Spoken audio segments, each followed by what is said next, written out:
thing to remember. The scene starts to tumble to the sound of the drums. Oh boy, there ain't no need to fight a time and ring.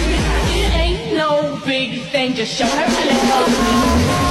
Assalamualaikum warahmatullahi wabarakatuh. Di sini kami akan mempresentasikan makalah kami kelompok 3, psikologi kepribadian dan kelompok.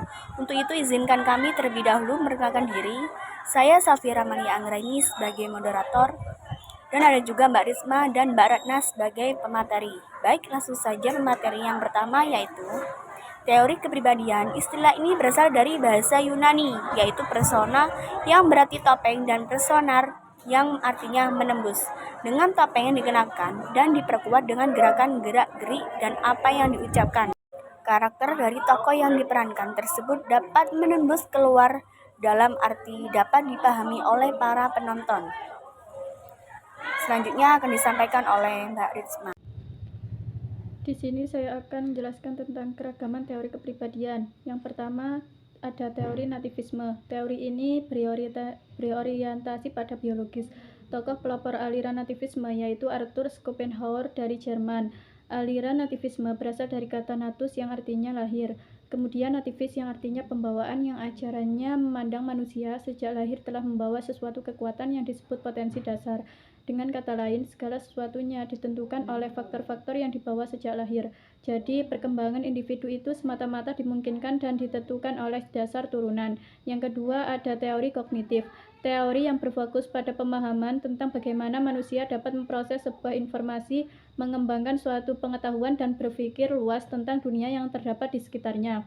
Yang ketiga ada teori humanistik. Teori ini muncul pada pertengahan abad ke-20 sebagai reaksi terhadap teori psikodinamika dan behavioristik.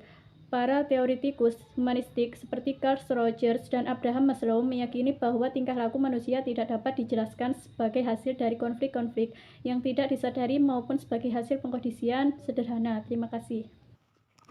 Saya Ratna Rumayanti. Di sini saya akan melanjutkan materi dari Mbak Rikma yaitu teori belajar. Teori konstruktivisme dalam pendidikan psikologi dan pendidikan menekankan pada peran aktif individu dan membentuk suatu pengetahuan dan pemahaman.